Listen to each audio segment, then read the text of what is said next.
Welcome everyone to Our Better World's Story Talk community event.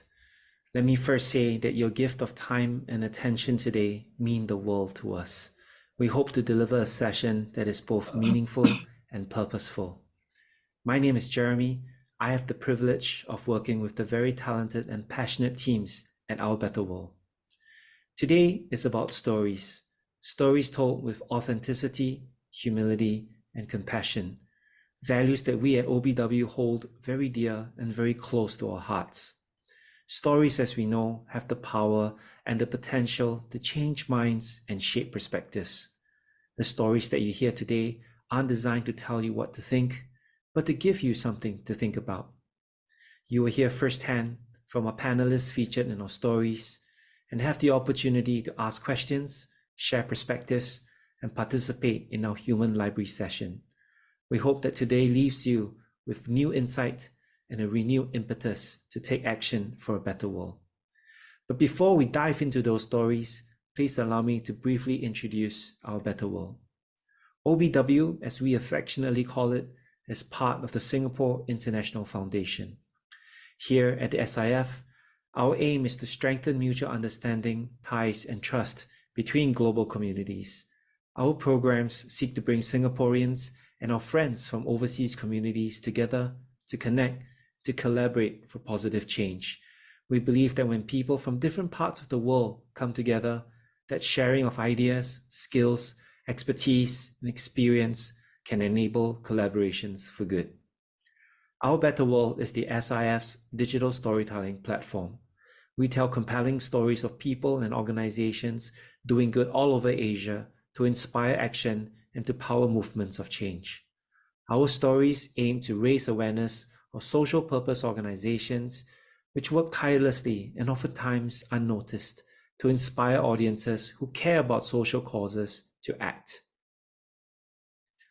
The theme for today's story talk is equality, shaping a fairer world. As part of our Empower Her series, our goal is to shine a light on the challenges faced by women and girls across Asia, and to inspire collective action towards creating a better world for them. Equality is the fair treatment of everyone. Women have the right to feel safe, valued, and respected in every aspect of their lives. Unfortunately, women globally encounter barriers in education, jobs, and healthcare. Women also face many barriers to their safety and empowerment, such as violence, discrimination, and a lack of access to education and economic opportunity. We're here to have critical conversations on how we can collectively move toward a world where every woman has the opportunity to thrive.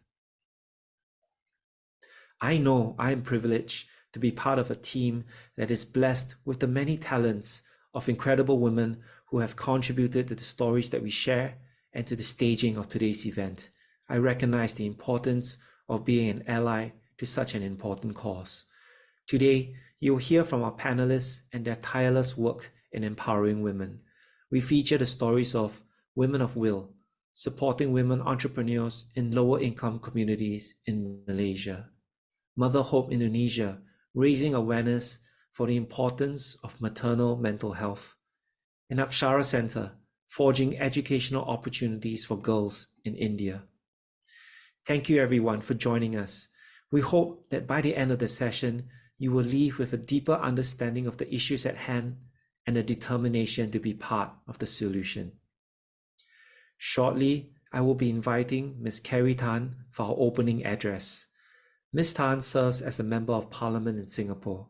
Prior to joining politics, she founded Daughters of Tomorrow, a non-profit organization which facilitates livelihood opportunities and financial self-sufficiency for low-income women in Singapore. She is passionate about improving social mobility for families living in poverty and is also a champion for improving labor conditions, enabling families through enhanced caregiving support, and change-making through civic participation and community collaboration. Without further ado, please welcome Ms. Carrie Tan. Hello, everybody. Thank you, Jeremy. It's a pleasure to be here to share a little bit of my experience as a change maker. and so glad to hear about various amazing women who will be sharing their stories with you. And it reminds me because my change-making journey actually started in 2007 and in a social enterprise endeavor that was based in India. And now I am continuing the change making for women's equality and access to opportunities as a member of parliament in one of the, I think, most developed countries in the world, which is Singapore. So I've seen the whole spectrum of different areas of how women still suffer from various kinds of challenges and discrimination in very different contexts that is so varied just in Asia itself. So maybe to just start off a little bit, some people might feel like, do we still need women's empowerment in Singapore? Because we have one of the quite high female labor force participation in this country, which has risen to about 63.4% in 2022. And we are one of the countries where women in middle to senior management in various corporations and organizations actually stand at 40.6%. Well, it's not 50% yet, but I think we are making a lot of progress over the past years. And to some of our sisters from the still developing countries where women grapple with a lot more severe kinds of discrimination and circumstances, like lacking access even to primary school education, for example, you may feel like, hey, we have already succeeded. But to be honest, there's always work to do. And even in a very advanced economy and advanced country like Singapore, there are also pockets of poverty. And my work in Daughters of Tomorrow as a women's charity was precisely to help our low-income women who suffer from financial scarcity, to get back into the workforce. And even though there is seemingly, much more advanced work opportunities, is only in understanding, in listening to the stories and struggles of these women, do we actually really begin to understand what are some of the intricacies of their daily lives that really need us to help them to shine a light on and to represent them. So, for example, when I was in Daughters of Tomorrow, helping low-income mothers to get back into jobs, one of the key things that we encountered was a key barrier for them holding down jobs, even accessing jobs, was really the lack of childcare and caregiving support. And even though, back then, this was, I think, 2013, 2014, 2015, government had already started to talk about flexible work arrangements. We didn't know that too flexible work arrangement actually couldn't work very well for this particular group of women and mothers who actually preferred more fixed kind of work timings, because otherwise they will need to keep rearranging their childcare arrangements with the people around them or service providers, and it was a huge bandwidth tax on them to navigate. So one of the things that we managed to bring to society's awareness and bring to policymakers' awareness and bring to employers' awareness was that for this particular group of mothers in certain industries like retail, hospitality, and the services, having shift work actually doesn't work for them, because shift work, although it seems like it's flexible, is so flexible and it creates a lot of strain and bandwidth tax on their childcare arrangements. So we set about engaging private sector employers to help them understand that this was a key barrier to them effectively and successfully hiring these women. And I believe in the several years of work that transpired between 2014 to 2019, the charity managed to bring on board, I think, more than 100 employers who were willing to give these women fixed shifts for their work based on their preferences, and that met their needs to juggle their caregiving and childcare arrangements at home. And I think this is something that, if not for properly listening to these women's stories, it might have been submerged or not being given adequate, meticulous attention to, and been submerged under the whole wave of advocacy for flexible arrangements, which work for, I guess, more highly educated women who are in corporate jobs and office jobs, because they prefer, instead of 9 to 5, to have some flexibility to juggle home care, etc. So I think I wanted to share also that in my advocacy journey, it really required a lot of different sectors coming together. And part of our work while providing community support on the ground to cater to the women's childcare needs and also to build their confidence. We were constantly also working with policymakers from the government and also from private sectors to help everybody in society understand these things and to help policymakers understand these things.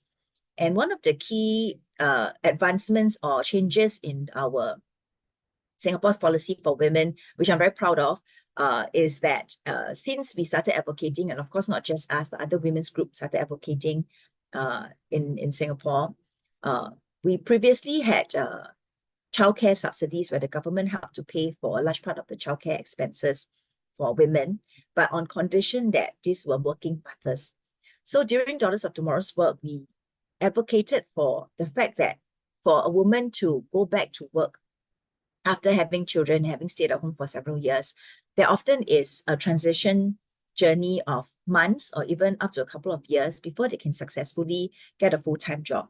And during that transition period, they actually also do require childcare support, and that it would greatly support them and understanding that if they could have childcare support during that time before they even got back to work, it could help them be more successfully and quicker in their back to work journey. So we managed to advocate sufficiently, and I guess in around 2018 or 19, the government did enhance this subsidy policy and extended the childcare subsidies to women who were on their way to looking for work, right? And I'm very, very happy and proud to also share that now in 2024, based on our government's latest budget announcements, the latest subsidy framework for preschools and childcare is that this subsidy will go out to women regardless of whether they are working, meaning a mom can choose that to be a homemaker and still, the child will be able to benefit from these childcare subsidies. And I think this is a journey of change making where some activists may say, hey, it took so many years, but the fact is the progress is there and there is change. And something that I want to share with the change makers in the room attending this gathering by Our Better World is that often we tend to be very impatient for change to happen, and we're always inclined to want to accelerate change.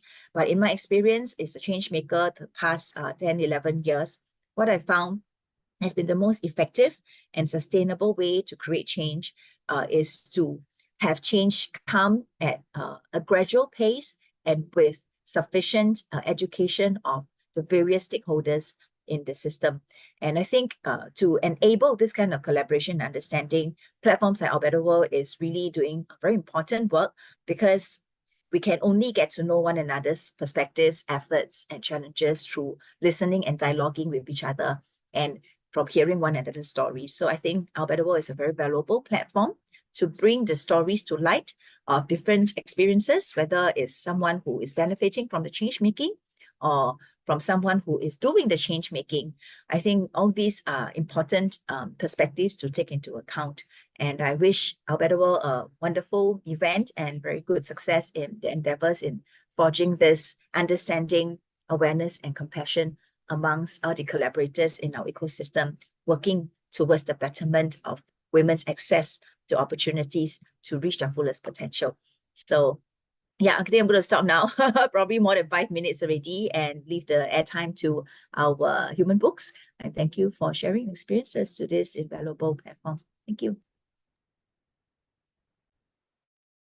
Thanks, Jeremy. Thanks, Carrie, also for spending the time with us. And thanks again to everyone for making the time to join us this Saturday for Story Talk.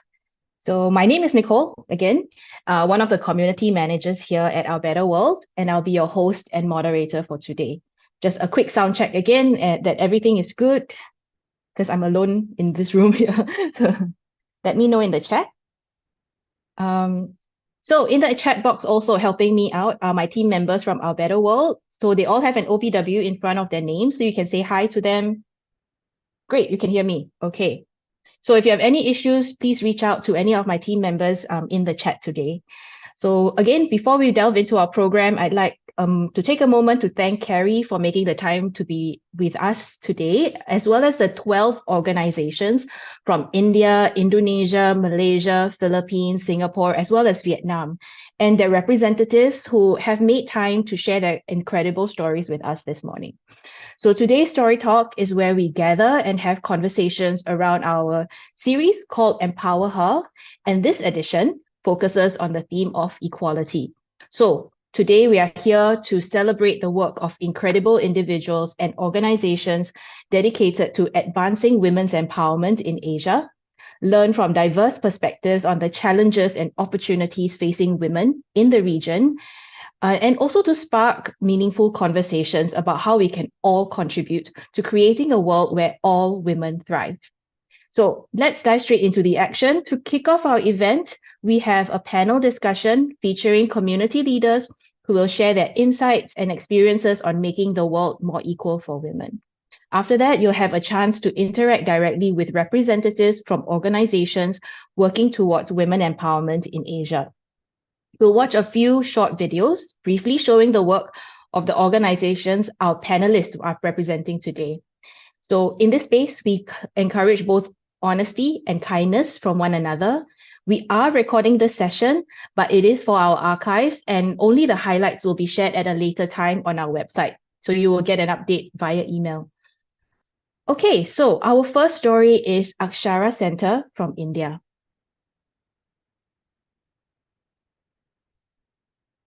Tenth होने के बाद suddenly पापा ने बोला कि अभी next जो education है उसके लिए मैं हेल्प नहीं कर पाऊँगा, and then I was blank. मुझे नहीं समझ में आ रहा था कि मैं आगे क्या करूँगी.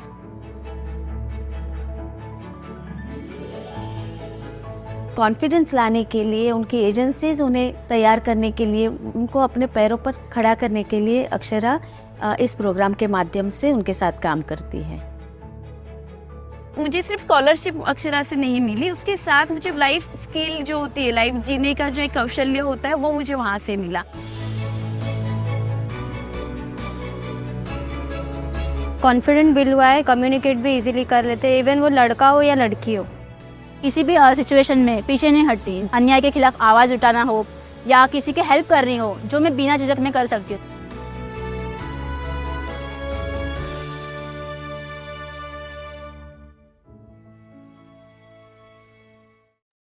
So you can watch Akshara Centre's full story on our website and support the work by donating to their Empowering Dreams program. You also have a chance to meet Jayashree. She's in a video during the Human Library session. So now let's watch an introduction to Women of Will based in Malaysia. Kalau sebut ibu tunggal, ramai orang akan memandang rendah pada golongan kami.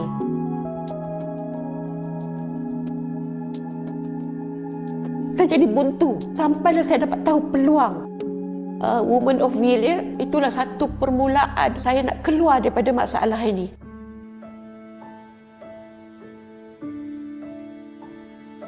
The goal here is to set them on the right trajectory so that they are not reliant on other organizations or even WOW.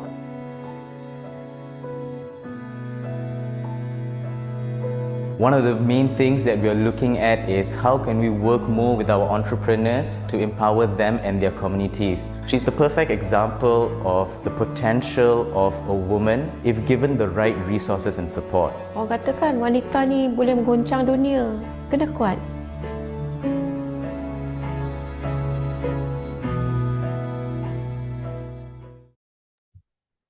So that was Women of Will's story, and you can watch the full story on our website with all the details and support their work by donating or partnering with them. Now let's watch an introduction to MotherHope Indonesia. Sebagai seorang ibu itu atau sebagai orang tua itu kita dituntut untuk selalu happy, untuk selalu kuat. Misalnya dia nggak bisa menyusui baby, maka dia dibilang sebagai ibu yang buruk atau sebagai ibu yang jahat.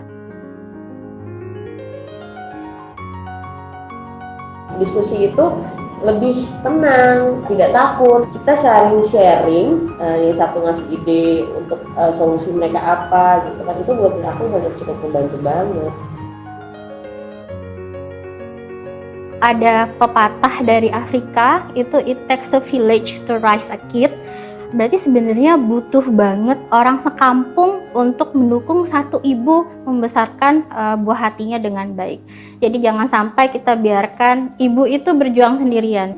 Dengan segala permasalahannya, kita bisa bantu kok, apapun itu.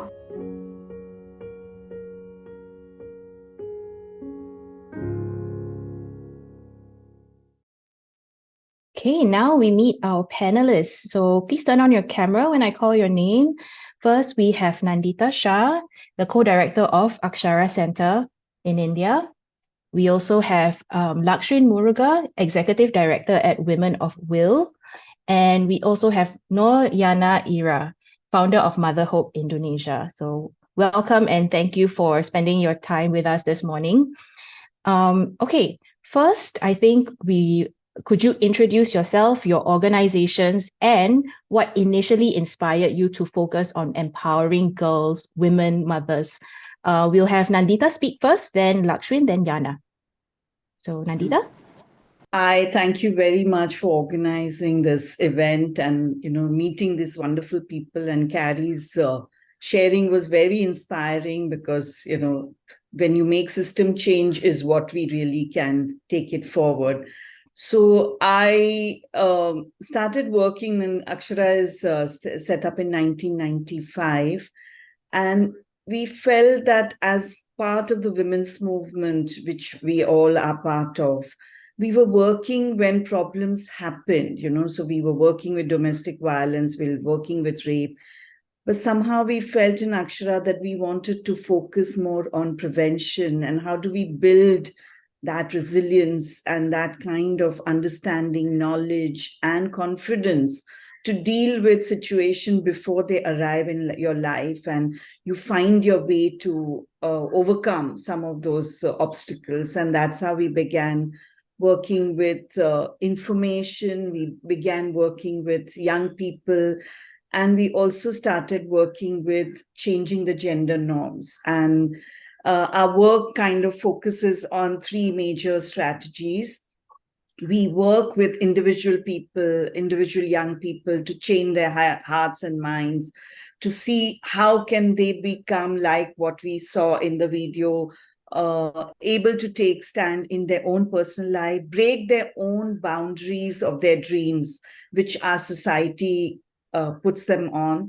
The second part is how can we actually help them develop and push the boundaries that the community has set for them, and what kind of ways in which we can help them, but also have those conversations at the level of community and larger society, because gender norm change is not possible only at an individual level. We have to have a larger conversation around it. So we do many, many different kinds of conversation and campaigns for gender norm change.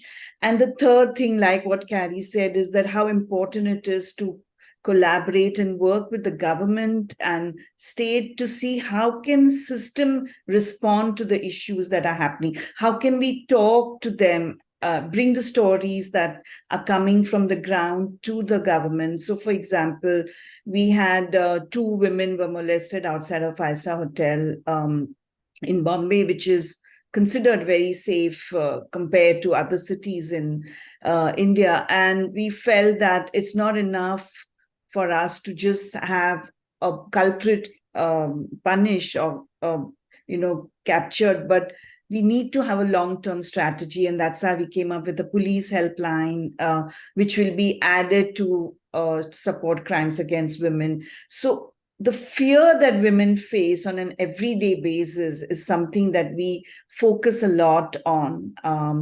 Whether you have experienced or not, but there is always a fear. You're always looking back and trying to see what can be done. And when we started working with young women, the question they asked us is, why are you not telling boys? Why are you not telling our brothers? Why are you not telling other people who are doing this? And that began the whole intervention on working with boys and men and trying to see how can they become ally and how can they be part of the solution of how we can handle our dream of getting a gender equal world. How can we build that together? And that's why we have a very large intervention with getting young boys and men on the board and getting them as part of changemakers. We work with almost 700-800 youth in a year and see how they can bring about some kind of change. But we provide scholarship to a smaller number of girls because they will drop out just because they cannot pay the fees higher education.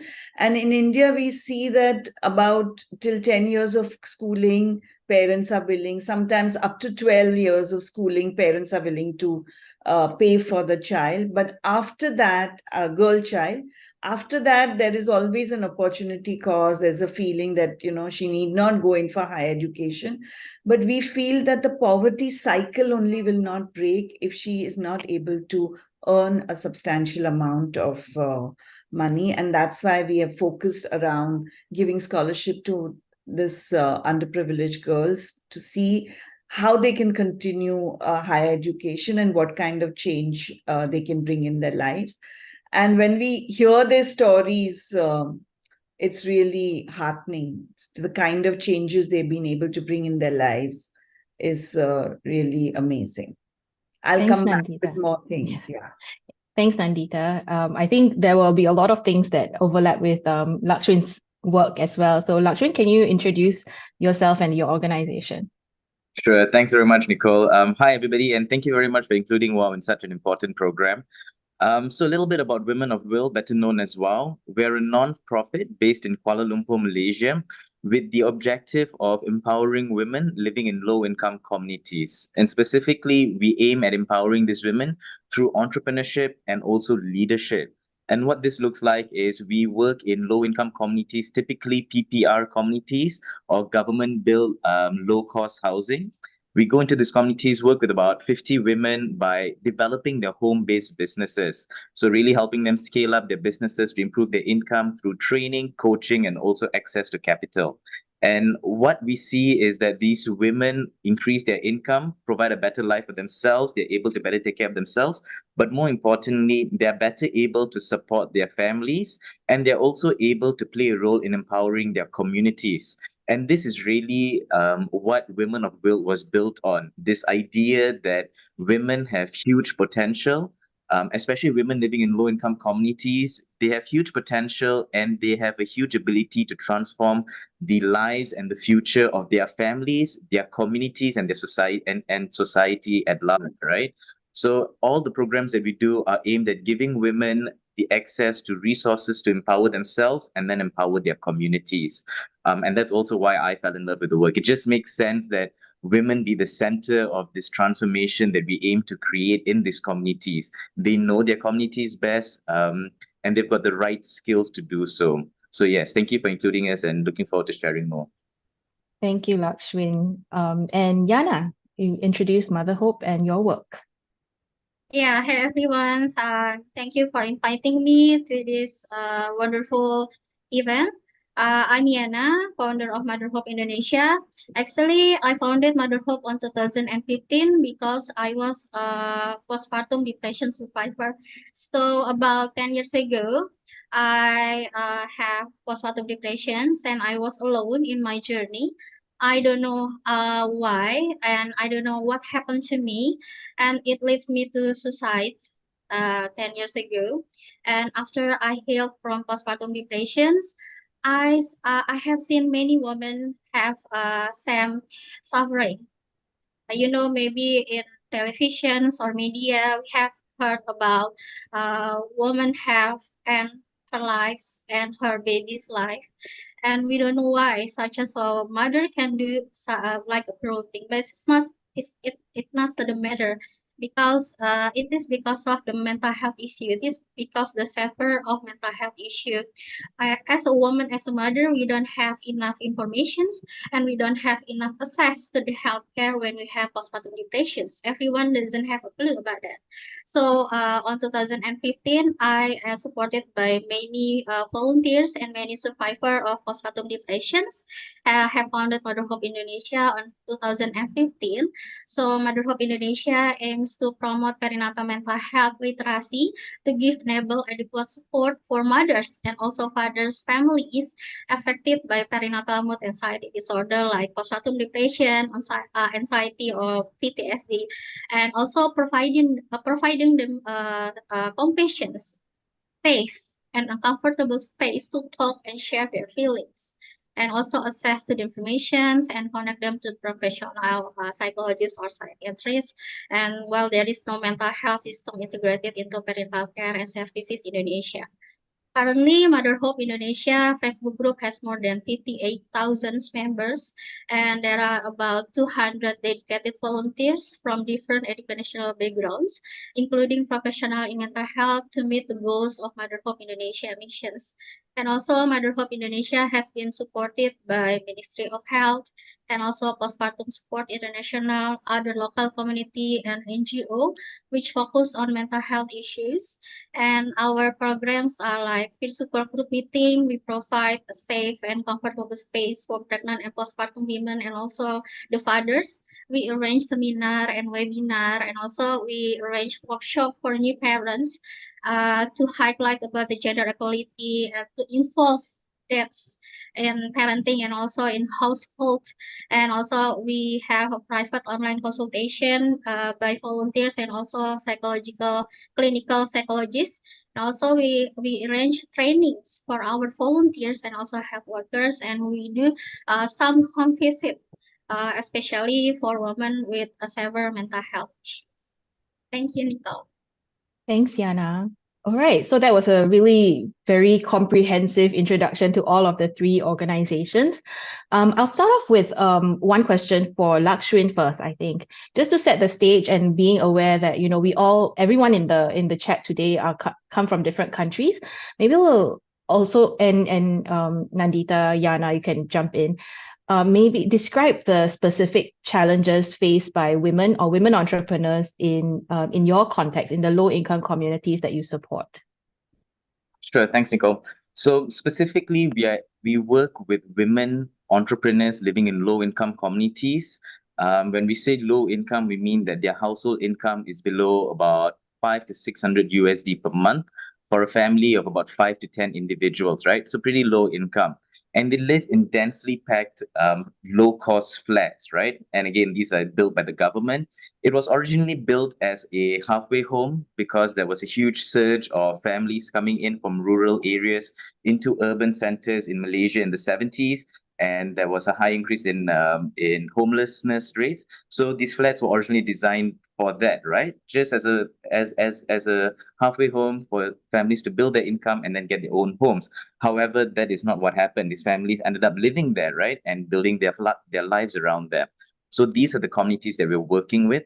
Because of the design of these communities, the infrastructure poses a great challenge for our entrepreneurs.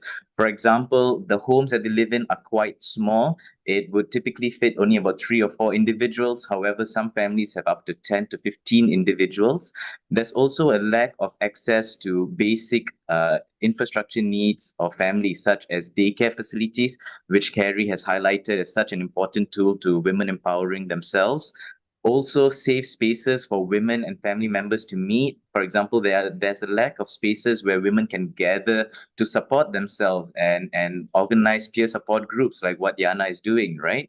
And there's also a lack of space for children to go out and play. So many times children are at home, or they go and get involved with poor activities such as gangs and other not so productive activities. So this is in the environment that the women we work with are living in. On top of that, these women are also dealing with and managing many responsibilities. They are a wife, they are a mother, so they got to take care of the home, they got to take care of their kids. Many of them also take care of their parents-in-law. So they got to manage all these responsibilities. They got to prepare the kids to go off for school in the morning, come back from school, prepare them for their evening sekolah, agama.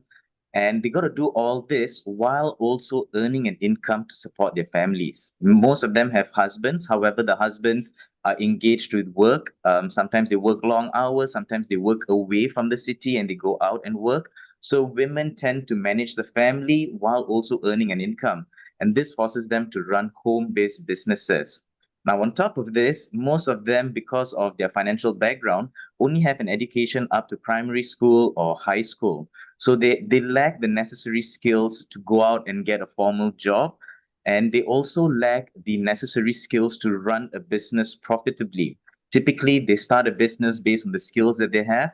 which is why 2/3 of the businesses are focused on F&B, because this is a skill that everybody has, and our entrepreneurs are amazing cooks, right? And the other third focus on things such as tailoring, selling beauty products, hand bouquets, things like that.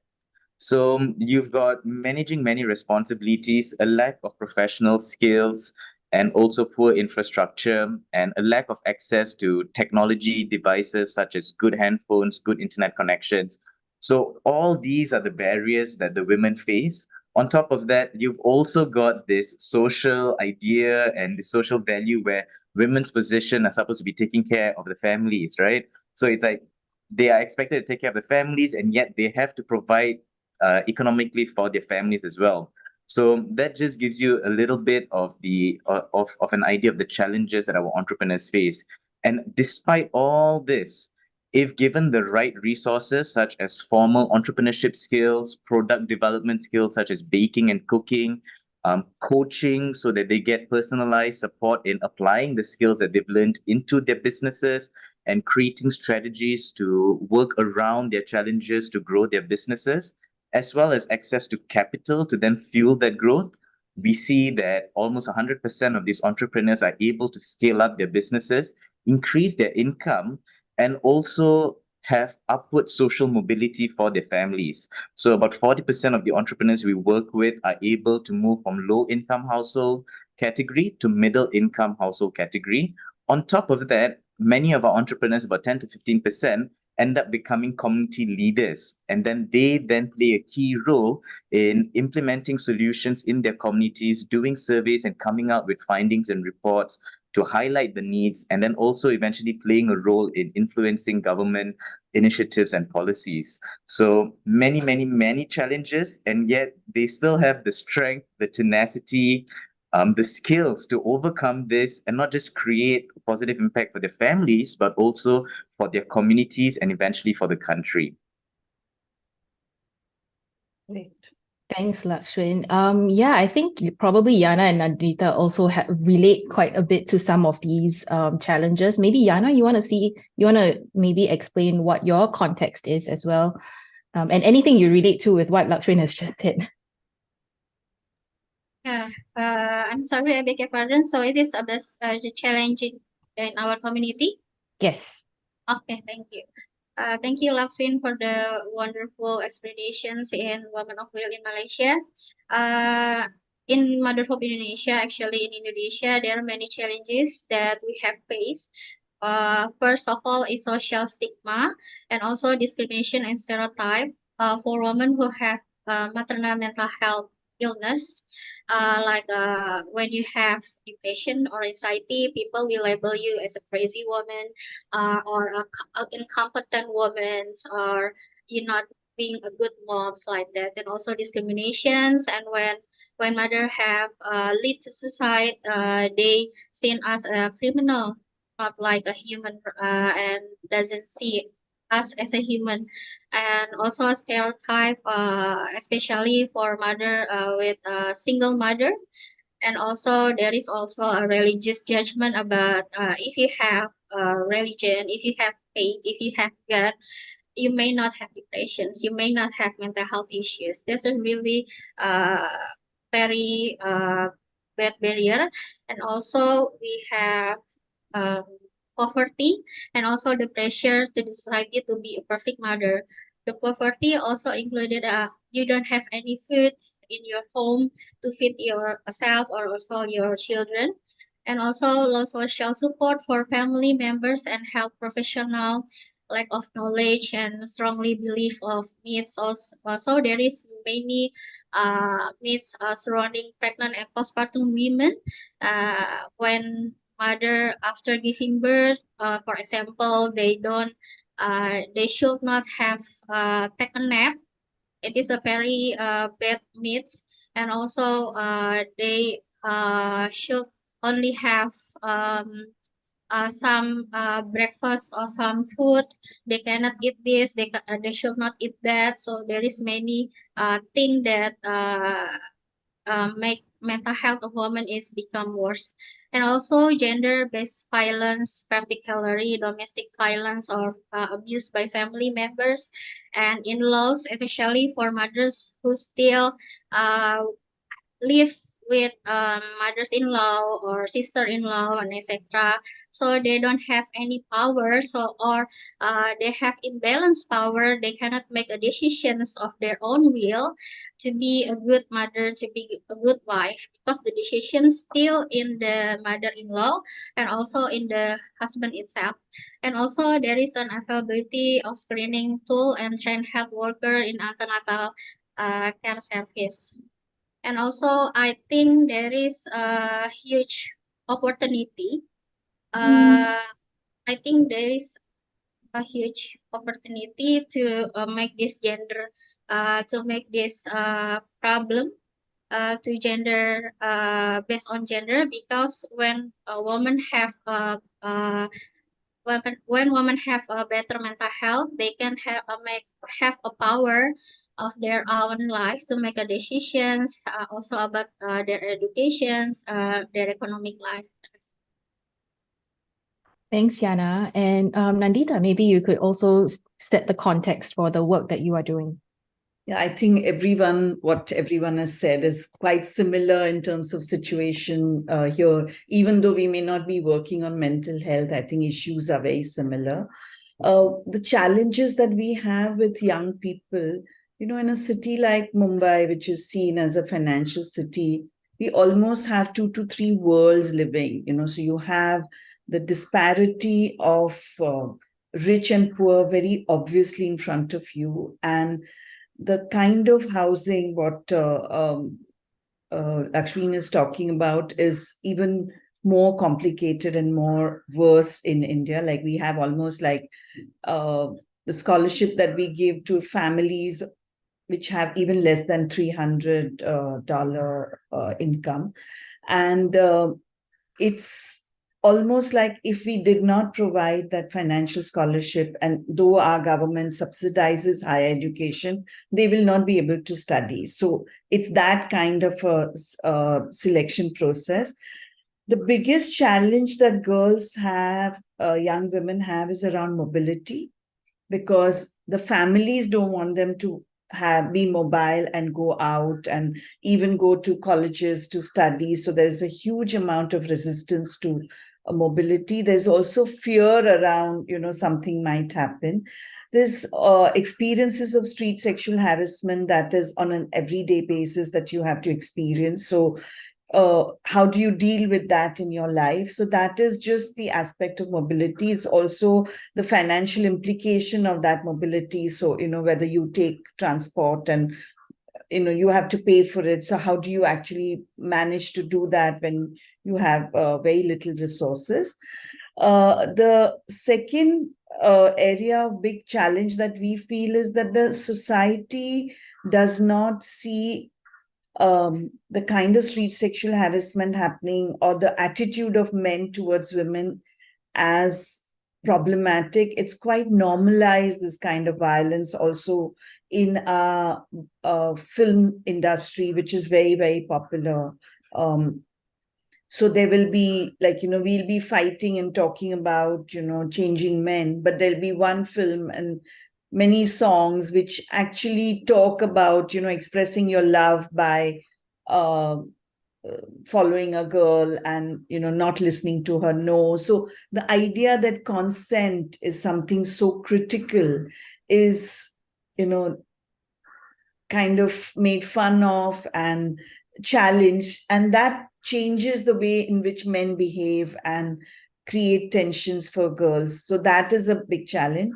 The support infrastructure that's required for women to be out, like we spoke about, childcare facilities, we find that even, say, for example, toilets are a big concern in Mumbai, to have public toilets. So, a lot of time women will drink less water, because then if they're traveling, they don't want to use public toilet because many places it doesn't exist or it's not adequately clean and safe. So that's a kind of infrastructure challenge. The other infrastructure challenge that we feel is that so we have the railways and the bus transport, but they are overcrowded and they are totally so there is very difficult for you not to be touched and not to be hassled in that kind of thing. So you have to learn to deal with it.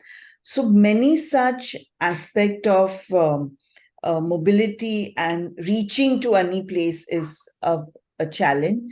Financial constraint is a very big challenge for poor families to be able to manage to survive in a city like Mumbai, and then to support both your children for higher education. So those are the kinds of, we also, not so much in Bombay, but in many parts of the country, child marriage is a very big issue.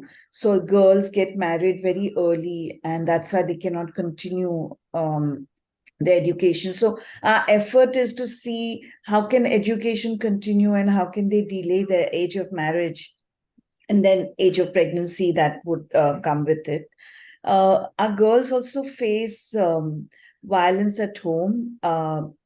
Domestic violence is an experience. So these are all the challenges from which the girls are coming and trying to build their life. And we are there in a way to support that and to bring that challenge not only in their own life, but also in the lives of others around them. Yeah, there are a lot of like things that we generally don't think about, and it's little things. It could be family members, it could be physical mobility, the consideration of taking a train. I remember an earlier conversation with Nandita and I think Akina from Akshara as well, was that the commitment for girls to go to college and complete their studies is huge because it takes hours to get to college and back.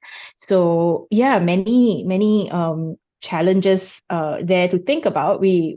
It's one thing to do it day to day, right? It's another thing to really sit down and think like, hey, these are all barriers, and all of you are working towards like helping them to reduce all of this.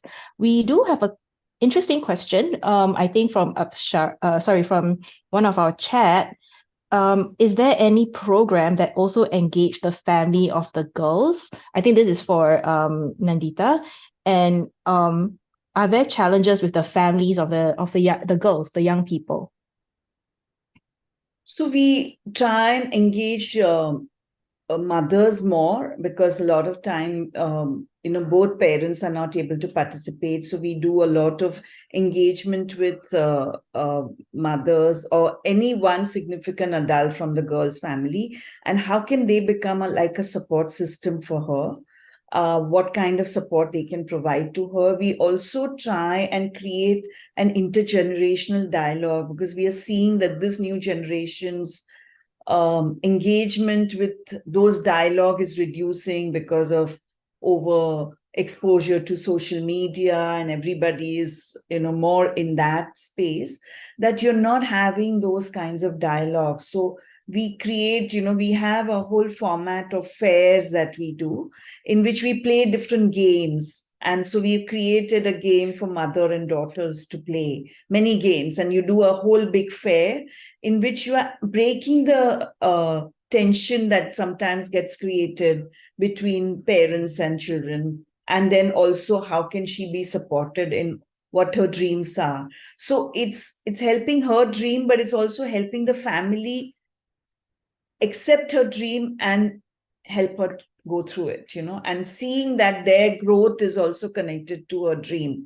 that it's not counter. So how do we create that atmosphere? Because then only a girl can really move forward. Thanks, Nandita. I think in that context, I know you also engage boys, but I wanted to open it to actually all three of you, because in different ways, each of your organizations also engage, whether it's men, the families.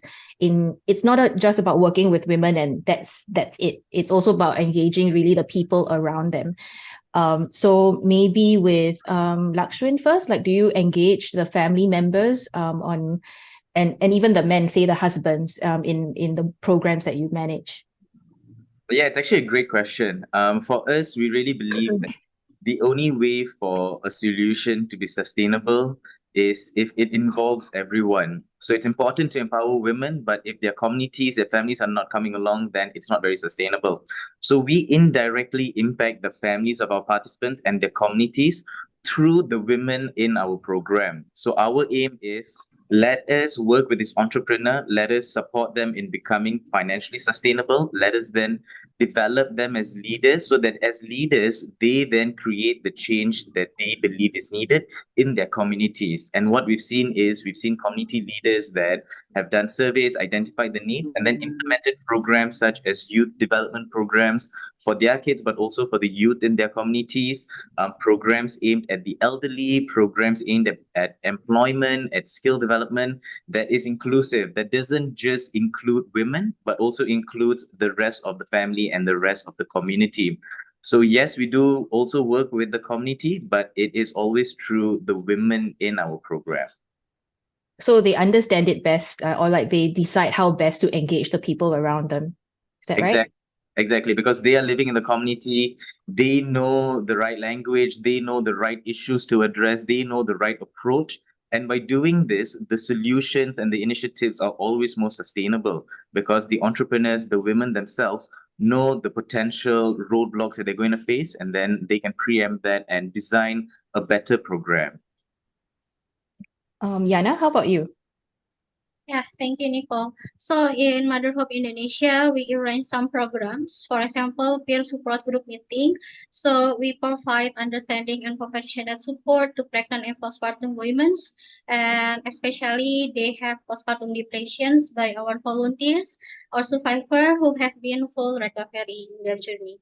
Also, we have father weaning food movement. So it is a movement designed to encourage the involvement of fathers or male in providing nutrition to the children, focus on mental health of mothers and fathers, as we know that the impact of postpartum depression or severe mental illness is stunting, or your children might have malnutrition. So we need to involve more fathers in cooking and household item to give a lot of support for mothers so they can take rest well. So actually, it's not only about mothers. So we need to concern about fathers' mental health also, and we need to understand. We need to know that about 1 in 10 fathers, new fathers, have postpartum depression, even though they don't have pregnancy or they don't have delivery, but they also have a lot of burden, and also they have a lot of stress after his wife giving birth. And sometimes the father, as we know, the stigma around mental health in men is, well, men don't cry. Men should not cry, because men have to be strong. Men have to be a protector factor for his woman. So actually it turns become more aggressive husband, and also the husband, they don't want to take care of the baby, so it increases the domestic violence, because the father is have a mental health issues. So if the father mental health issue is better, I think we can counter also the mental health of the mother. So actually, even though our organization name MotherHope Indonesia, actually we support both father and mothers especially. And also in this program, we create assertive communication between fathers and mothers. So can they know how to ask for help without guilt, without shames, and also they can learn about the love language of their husband or their wife.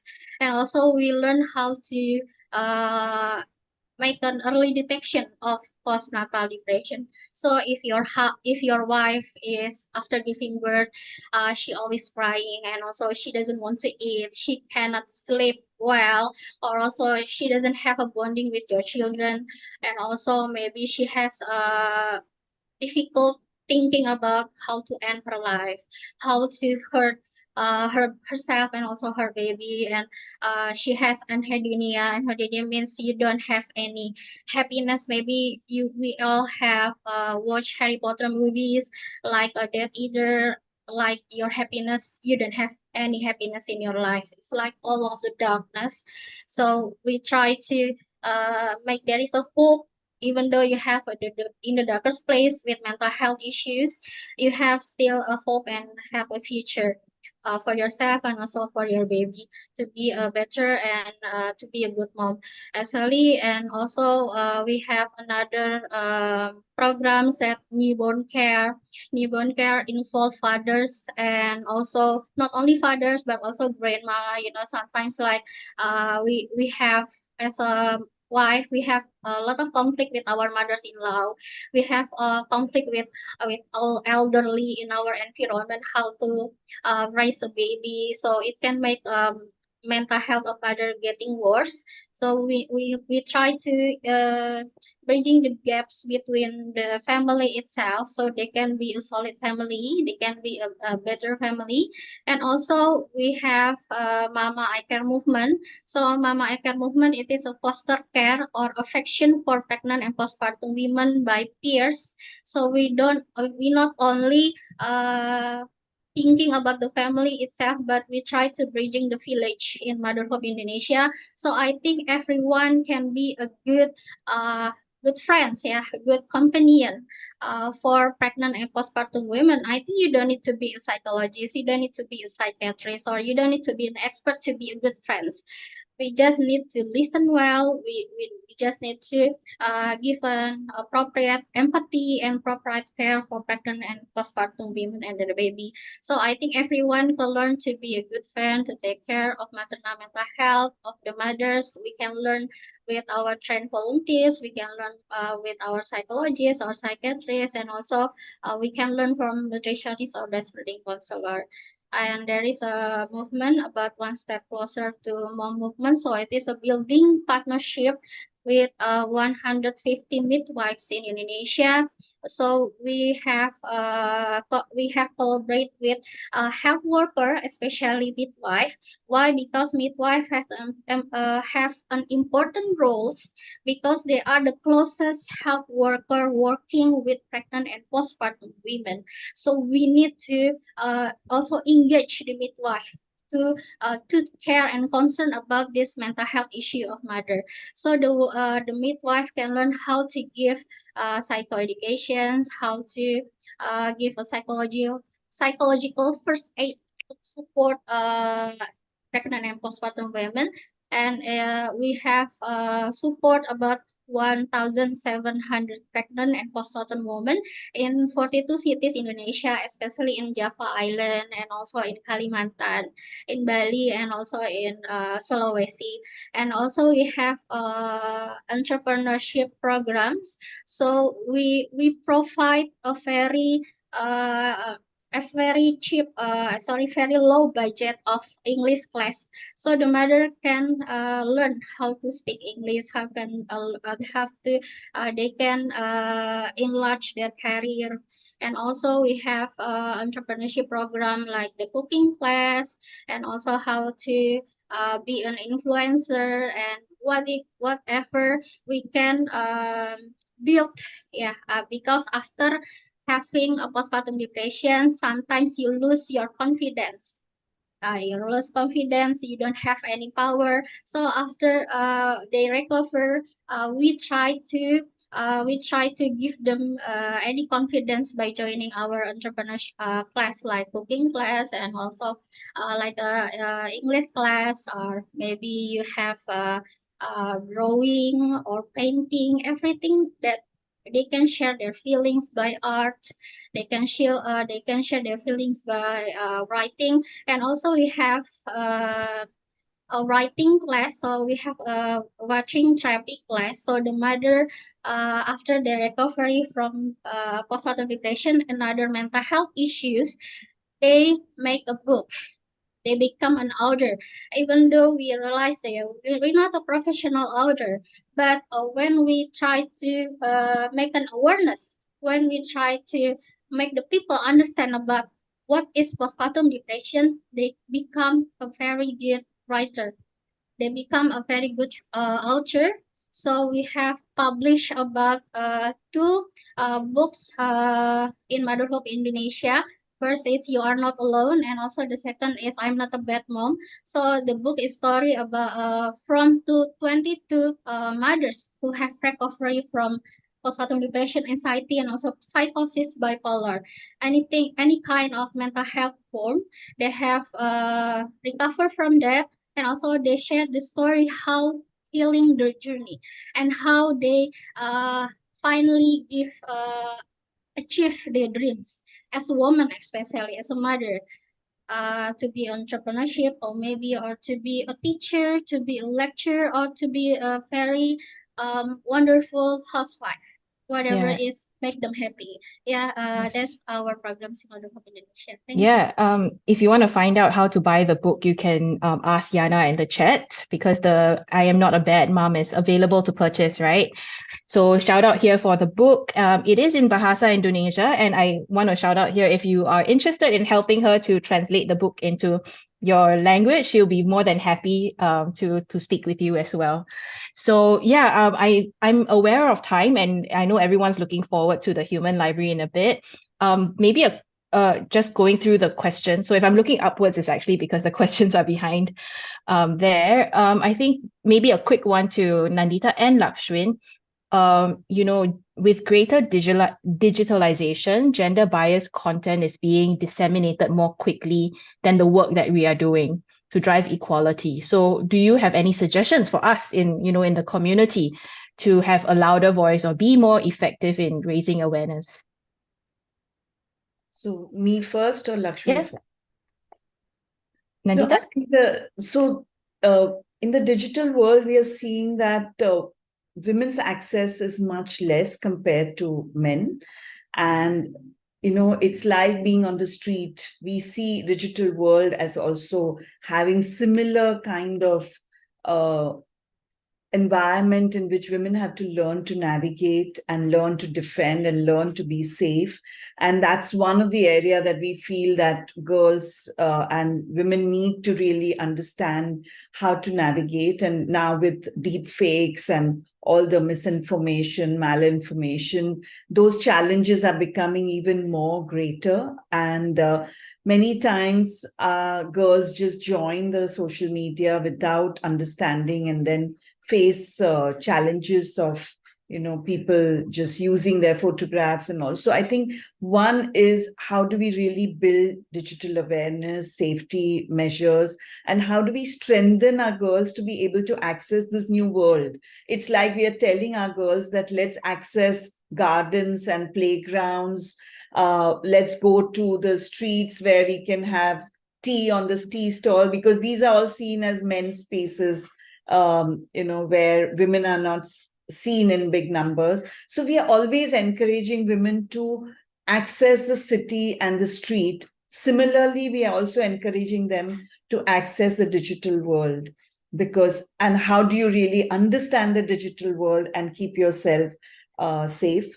But the challenges of digital world, and now with AI coming in, is greater. And as an organization, we are always learning to see something new has come up, and how are we going to deal with finding, because like in deep fakes, even some of our very big celebrities were marred, and their wrong images were put. So, for girls, it's going to be a very big challenge. And I think those are the issues that all of you in the digital world need to highlight. How do we build democracy on internet?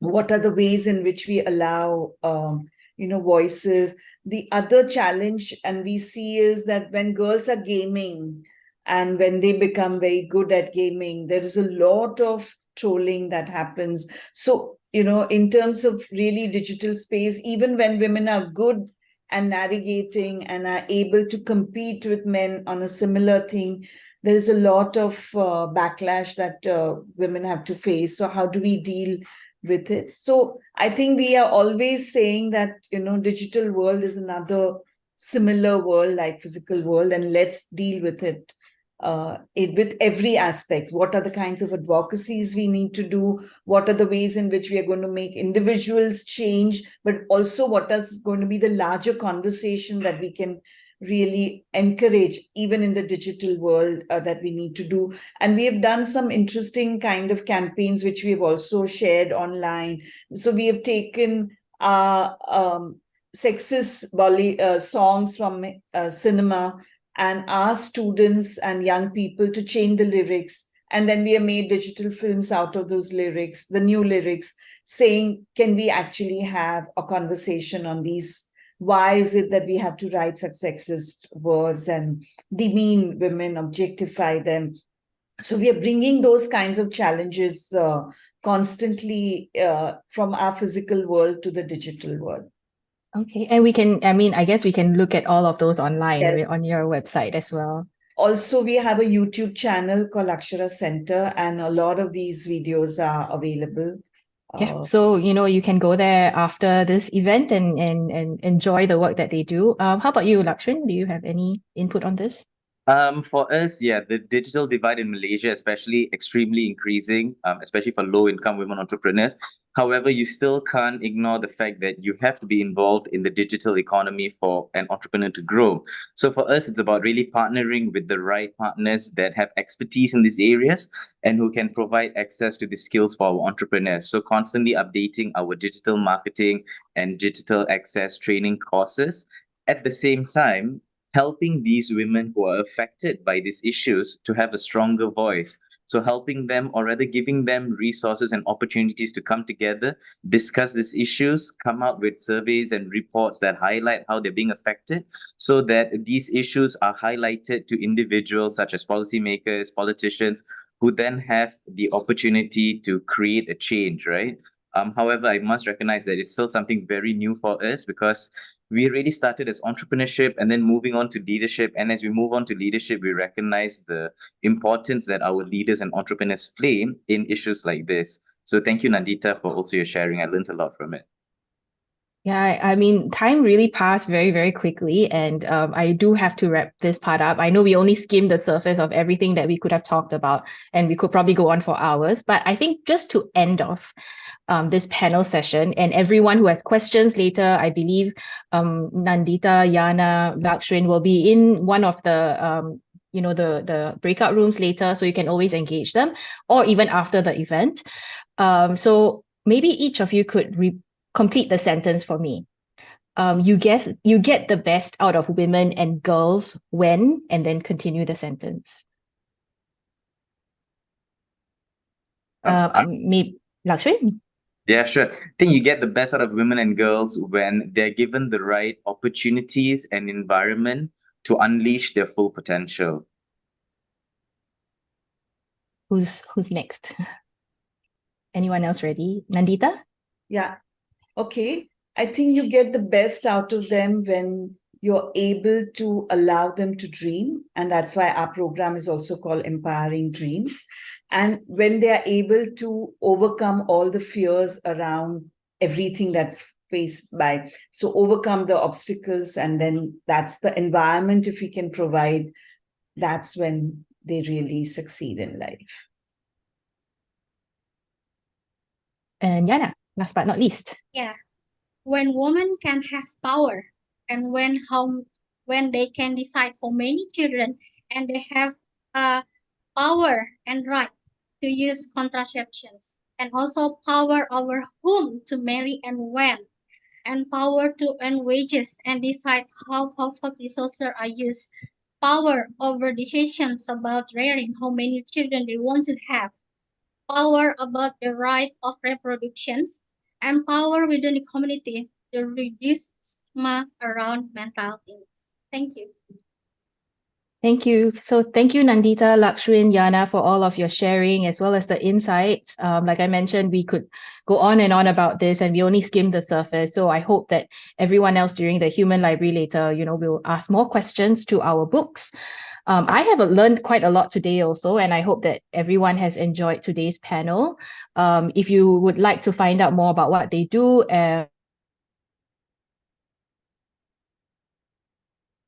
they and the members of their organizations, so our Human Library segment. I'm just waiting for the green light for you to be moved into your breakout rooms. So you have the opportunity to engage in one-on-one conversations with representatives from organizations working towards women empowerment in Southeast